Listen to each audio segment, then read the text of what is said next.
So this is what is inside a Honda HT coil. Now I have cut it in half.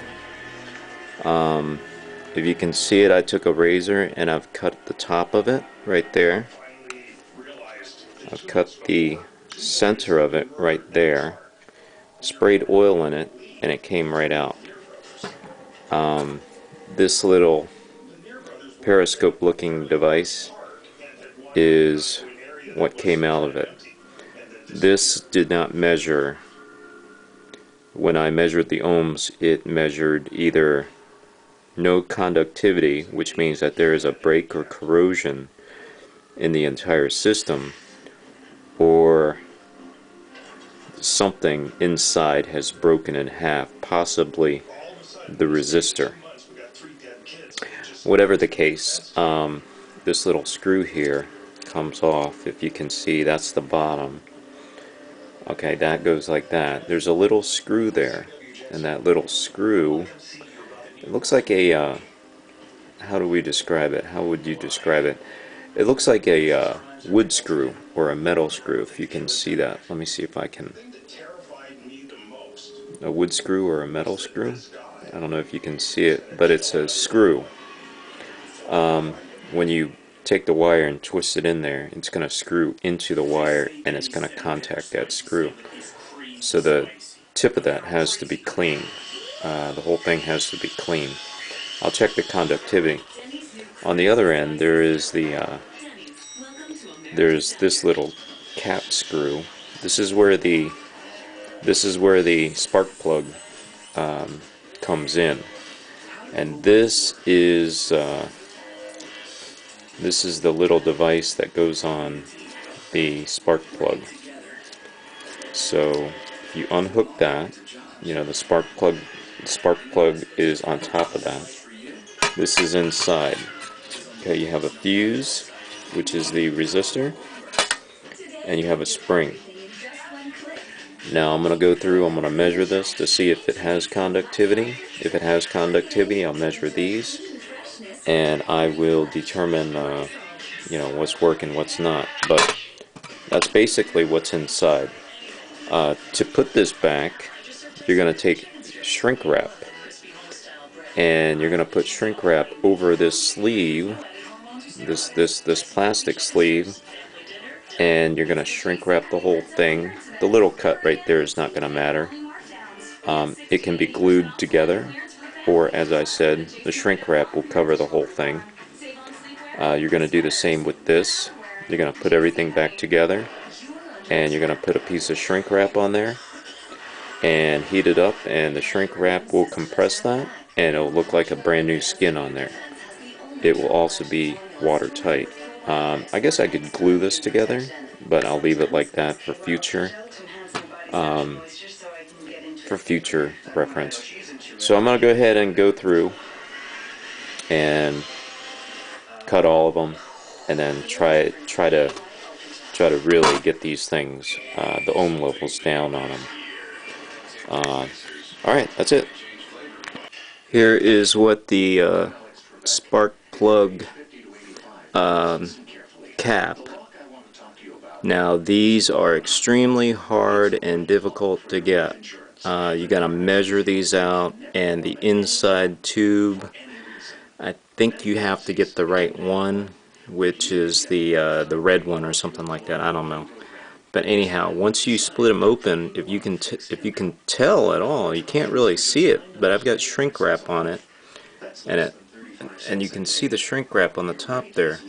But the whole wire, after you rebuild them, and the coil, which you have to, you know, get those connectors all clean, measures at 18.7 ohms.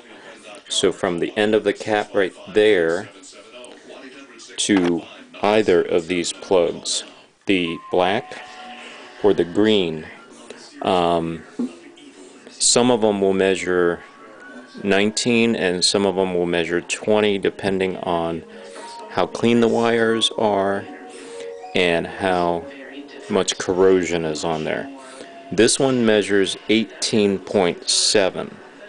So that will tell you how well the coil and the wire has been rebuilt. This whole thing was taken apart, and with a Dremel, I Dremeled it.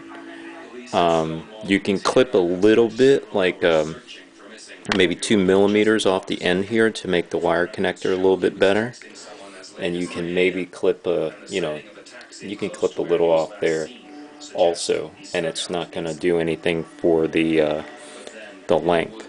I did get 8 millimeter spark plug high performance spark plug wires that cost almost $1. I think like $1.75 a feet. I also got 7 millimeter motorcycle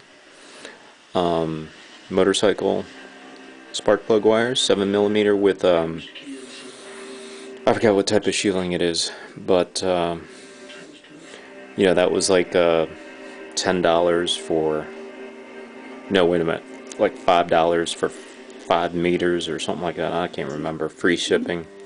The auto parts store, I got it from Napa actually. Auto parts store sells the 7 millimeter. That's pretty good also at 79 cents. It's like 79 cents a foot, so it's actually pretty good. I should have gotten that one, but I wanted to take a look at the 8 millimeter.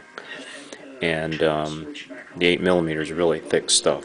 It's got a lot of shielding on it. It's got a lot of heat protection, and it may fit in here, but you would just simply cut it right here, cut this end cap right here, stick a piece of copper, like a 1-inch piece of copper in this side, and stick a 1-inch piece of copper on the other side, and then join the two together, and then shrink wrap it.